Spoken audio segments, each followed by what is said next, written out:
Le frérot de la chaîne à gauche sur YouTube, j'imagine que vous connaissez. Si vous ne connaissez pas, allez voir sa chaîne. Enfin, il y a 2 chaînes à gauche. Il y a à gauche avec les extraits où il fait plein d'extraits de vidéos de gauche et à gauche où il y a les entretiens avec des personnalités de toute la gauche. C'est super intéressant. C'est souvent des bons entretiens. Souvent, il pose des questions qui fâchent. Souvent, il y a des invités qu'on voit pas partout. Enfin, c'est vraiment cool. Il m'a envoyé un extrait, il m'a dit ça, faut que tu le réactes. Et cet extrait, c'est le pire patron du monde. Il a appelé ça comme ça, il m'a dit c'est l'enfer.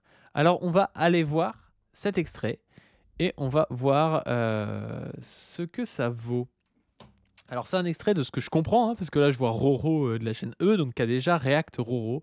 Donc je vais React au React de Roro et on va voir ce que ça donne. On se balade pas.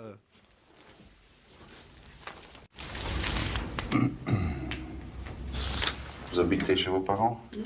Seul? Avec mon frère. Avec votre frère? Oui. Vous avez beaucoup de frères? Non, j'en ai que 2. Mais en fait, ça. Non, mais attendez. Ça, c'est délirant parce que on croirait un entretien d'un commissaire, quoi. C'est là aussi où on voit l'absence de pouvoir dans le travail du prolétariat à cause de la propriété lucrative des moyens de production par la bourgeoisie. C'est comment ça se fait qu'on soit obligé d'être en slip comme ça et expliquer notre vie à un type alors qu'on est censé pouvoir juste vendre notre force de travail et qu'il est juste intéressé par le travail qu'on va faire. Je veux dire, si elle fait bien son boulot, qu'est-ce qu'on en a à foutre du nombre de frères qu'elle a, quoi. Je l'ai vu, c'est un striptease. Ouais, bah, l'émission striptease, c'est toujours badass. Immonde, contexte des entretiens d'embauche. Ça commence systématiquement par des questions perso, qui est pas du small talk, quoi, qui est vraiment un interrogatoire de je dois connaître ton contexte de vie et ce que tu feras en dehors du boulot pour voir si ça va ou pas. C'est trop ça, c'est l'enfer. Il est marié, votre frère? C'est un cringe clos. Il est marié, votre frère. Et le mec, il note. Mais c'est trop malsain, putain. C'est quoi cette question de zinzin? Je veux dire, même ton psychologue, il te pose pas cette question. Vous avez quitté la maison pour des raisons... Oui. Tiens, il regarde au-dessus des lunettes. En plus, les mecs qui regardent au-dessus des lunettes comme ça, c'est des tchads. Hein. Bagarre, vous n'entendez pas avec vos parents, les machins comme ça? Finance, Pour des raisons de bagarre, vous avez quitté la maison pour des raisons de bagarre. oui, social, tout. Comme d'habitude, quoi. Ils ne comprennent pas. Voilà. C'est des vieux. Moi, je suis vieux. Non, ça va.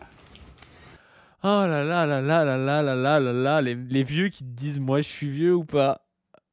Ça c'est vraiment un des trucs les plus cringe du monde. Les vieux qui te demandent s'ils sont vieux. Et alors, vous voulez Non, travailler non, ça dans va, non, le restaurant comme serveuse? vous êtes pas... Pas autre chose. Si, en tant que plongeuse, aussi pour faire la vaisselle. Plongeur, en cuisine, vous n'avez jamais mis les mains à quelque chose en cuisine, rien? C'est légal de poser des questions comme ça. Je suis sûr que ça se fait toujours autant, que c'est pas juste le côté années 90, à mon avis. C'est sûr que ça se fait toujours autant et c'est sûr qu'il y a des gars qui font des entretiens d'embauche hyper perso, mais qui font genre qu'en fait c'est cool, c'est pour le fun, ils te demandent un peu tes loisirs et tout, vraiment du truc faussement bienveillant et en fait le gars il dit ah bah non en fait lui elle c'est une mère célibataire et tout, ça va pas le faire. Et ouais, il pose plus de questions perso aux meufs, ouais, de ouf. Peu importe. Peu importe. Peu importe. Vous êtes prête à tout? Vous êtes prête à tout? On pose cette question dans un entretien d'embauche, vous êtes prête à tout ou pas? Jusqu'où vous iriez? Quand même pas jusqu'au bout. Enfin, tout dépend. Au bout de quoi? Oh le gène du mec! Ah! Au bout de quoi? Le mec il tend une perche de dingue et une fois qu'il a la perche. Une fois qu'il a la perche, il fait ça le gars. Oh, le malaise. Oh. Au bout de quoi? Qu'est-ce que vous croyez que j'ai dit? Enfin, je sais pas, quoi. On verra bien avec les... Moi, je vais pas vous pépon, quoi. Si je vous dis, je veux passer une nuit avec vous.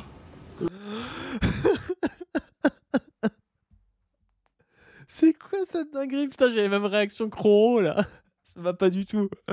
Non mais c'est quoi cette dinguerie? Non, quand même pas. Non mais c'est le mec faut qu'il finisse en tôle hein. Voilà. Pourquoi je suis pas assez bien?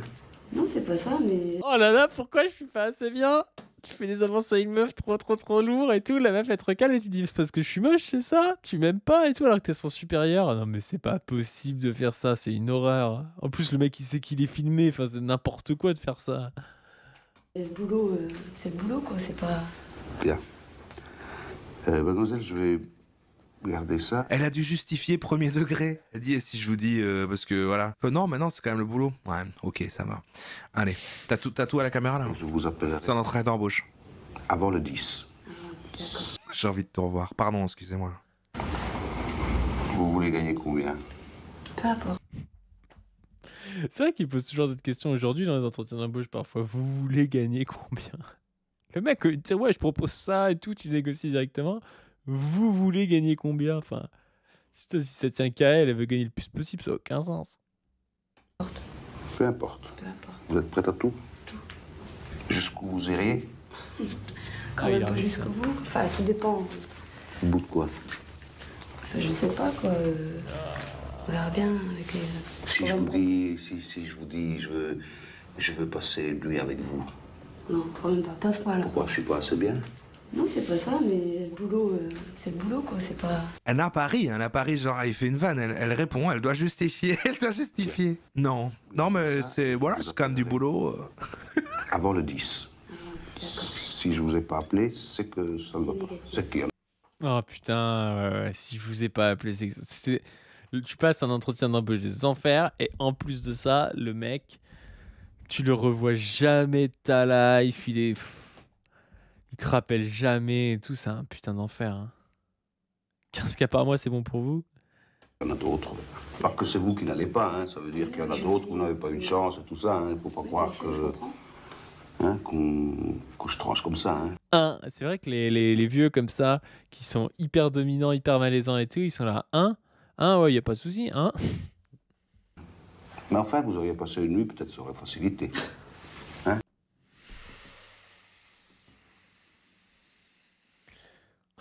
Là, ce genre de vanne, ce genre de gars qui dit après au tribunal, ouais, c'était une vanne et tout, alors qu'il dit ça à 100 meufs sur 100 et tout pour tester plus ou moins et tout. Quel enfer. Et après, il dit non, mais c'était une vanne. Non, mais je ne pensais pas vraiment. C'est comme les adolescents. Ils envoient tu veux sortir avec moi une meuf en MP comme ça et puis la meuf elle répond non et puis le gars dit ah ah ah je rigolais en fait. Là c'est un peu ça, c'est ouais, tu veux passer une nuit avec moi, la meuf elle dit non, elle dit non mais c'était une blague en fait. Ah quel putain d'enfer. Que je tranche comme ça. Hein. Mais enfin, vous auriez passé une nuit, peut-être ça aurait facilité. Non, merci, c'est vrai. Merci. Merci, au revoir. Au revoir. Bonjour, monsieur. Oh putain non mais putain la dingue ce que c'est quoi. La dingue. Le prédateur dans toute sa splendeur. Tester pour voir si la personne est affaiblie ou désespérée. Mais c'est ça. C'est une technique de prédateur. C'est-à-dire tu testes, on sait pas trop si t'es si t'es d'accord ou pas, quoi. Et Modem qui dit j'ai eu un patron exactement comme ça fait peur tellement c'est précis. Mais ouais, mais... Non, mais c'est des méthodes d'agresseur. Et t'imagines les Modem, là, le gars s'il fait ça avec 100 meufs, ça va forcément fonctionner avec, je sais pas, 2 à 5 meufs, quoi. Donc le gars, s'il fait plein d'entretiens d'embauche, à la fin, il peut agresser des meufs, quoi. Et c'est un enfer. Et en plus, il y a 2-3 caméras dans la pièce. Non mais... oh, je vois pas, enfin... je vois pas à quel moment le mec il fait ça, quoi. Si je veux passer la nuit avec vous. Ce n'est pas le pire patron du monde, c'est un patron comme il en existe beaucoup d'autres. Il a moins honte, ne mesure pas trop les conséquences de ses paroles quand elles sont filmées, mais beaucoup agissent contre lui. Je dirais même que c'est tellement banal que ça passe sous les radars des documentaires classiques. C'est de cette banalité que MeToo tenait à souligner. Encore beaucoup de travail à faire visiblement. Pourquoi certains veulent supprimer les aides sociales, y compris le RSA, pour que les gens soient vraiment désespérés alors que cela ne coûte quasiment rien à la collectivité? La réponse en image. Bah ouais. Plus les gens en fait seront dans la merde, plus ils seront obligés d'accepter des trucs comme ça, quoi. C'est ça la vérité. Et c'est ça qui est triste, quoi.